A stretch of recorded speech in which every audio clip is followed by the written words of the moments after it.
For KiboCube, we started in 2015. It is a collaboration between the United Nations Office for Aerospace Affairs, UNUSA, and Japan Aerospace Exploration Agency, JAXA, and we have successfully conducted 6 rounds. So we have 6 rounds and we have 8 awardees. So in 2 rounds, we selected 2 winners. So we have 3 from Africa, Kenya, Mauritius, Tunisia. We have 1 from Asia, Indonesia. We have 1 from East Europe, which is Moldova. And we have 3 from the Latin American and Caribbean states, which is Guatemala, Mexico, and we also have SICA. SICA is the integration system, so it's not a country, but under SICA we have 3 Latin American countries participating in that, which is Guatemala again, Honduras, and Costa Rica. So as you can see, KiboCube touches upon different nations, different regions, and we're very proud to have these 8 awardees. And out of these 8 awardees, we've already succeeded in deploying 3 CubeSats from Kenya, Mauritius, and Guatemala, and we have 2 coming up this year. So KiboCube is growing, and we're really excited to have Mexico join us in the KiboCube team. For the 6th round of KiboCube, and in general for KiboCube, KiboCube is dedicated for collaboration for utilizing the International Space Station Kibo module, and we want to open it to the world. So we want to provide access to space for the world, and especially for the 6th round. We would say that, of course, it has been open to education research institutions from developing countries, but we have also expanded that to developing economies in transition. So we have been able to make the reach broader from the 6th round.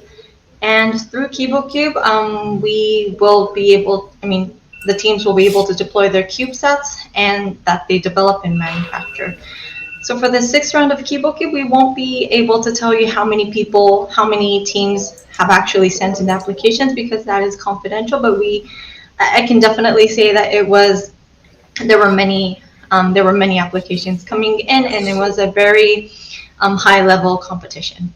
Well, UPAEP's project was very clear from the beginning that it was clear that UPAEP had a relevant experience already. We've seen it through the application form that they have developed AztecSat before through the collaboration with NASA and AEM. So we knew that UPAEP had the relevant experience that would be needed for KiboCube. And it was also very clear that they wanted to have the satellite to be developed by their students.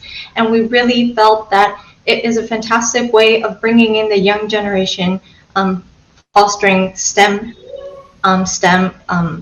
and STI, so we believe that it would be a fantastic endeavor to support. The application was fantastic in the way that it was focusing on a regional issue.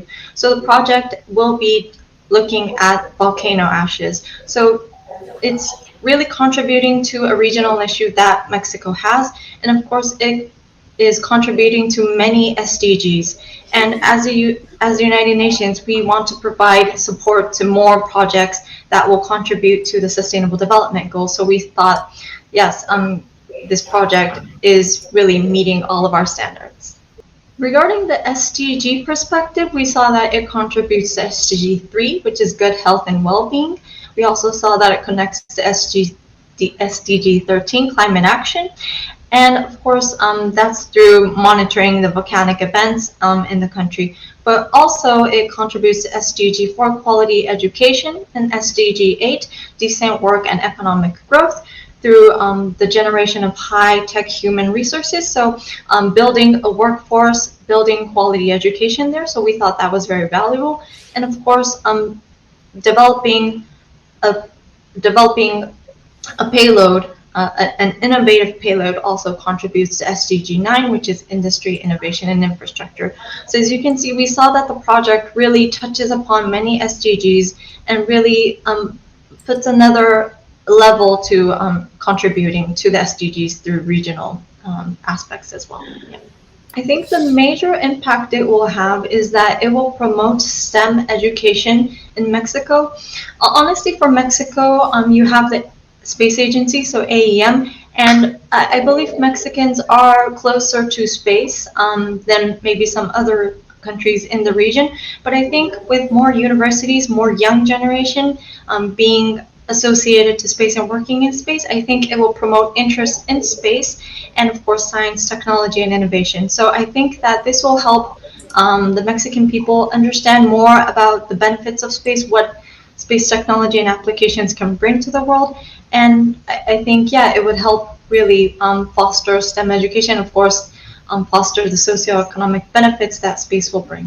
First of all, I was very surprised in the meeting because there were so many students and they had many questions. They were very energetic, and I was also happy to see an equal level of gender. So I saw many female students, which is also something that UNISA wants to support. So we want to have more females joining our program.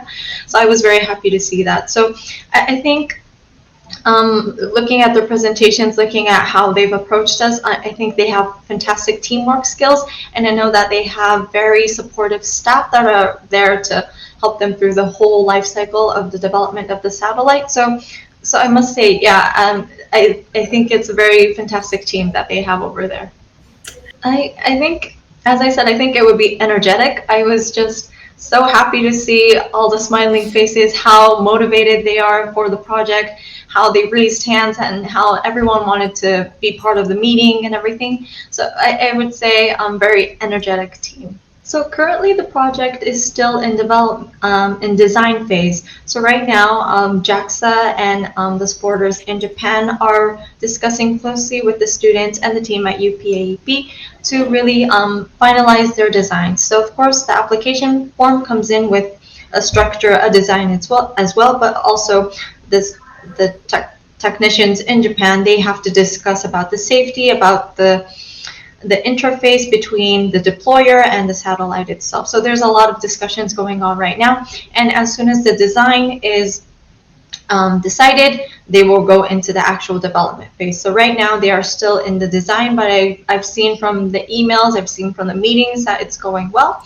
So yeah, of course the design phase is the beginning, and after that it goes into developing, and it also goes into testing, and that is the point that really takes more time and effort. But yeah, from what I see, I think that the team is going smoothly right now, and I hope that keeps going on for the rest of the development and testing. Well, as a whole, the Access to Space for All initiative and of course KivoCube provides access to space-related infrastructures and information that are usually too costly or non-accessible to developing countries. But through being awarded an opportunity like KivoCube, you will have access to have your CubeSat be deployed from the International Space Station. And through that whole process, you will work with JAXA. You will also work with the other partners of the International Space Station, because if we're launching something and deploying something from the ISS,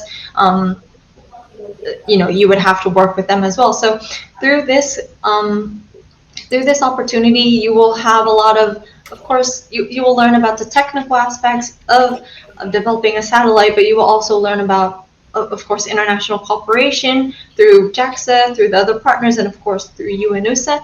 And of course, you will learn about other administrative parts, which is being in line with the international guidelines that we have at the UN. Of course, you would have to register your satellite with the UN. You would have to go through the ITU, the International Telecommunications Union, for the frequency allocations. So there's a lot of things that you would be able to learn through winning this opportunity. So I think it provides a lot of chances for capacity building, for you to learn really not just by textbook, but actual hands-on opportunities. So yeah, for us, for the Access to Space for All initiative, we really want to involve more students, more universities, more research institutions and academia to join us in the initiative. Yes, so I just want to say congratulations again, and thank you for applying to KivoCube. And of course, it's fantastic that we've been able to select you.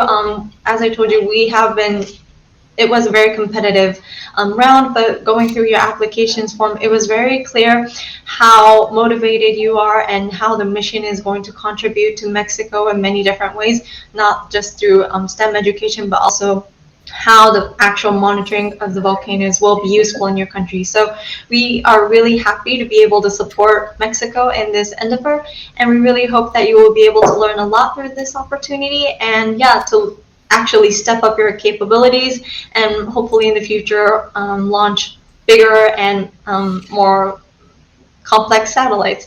So I hope that CableQ will be your first wonderful step to this endeavor. So we really look forward to your successful development and of course your successful deployment after that.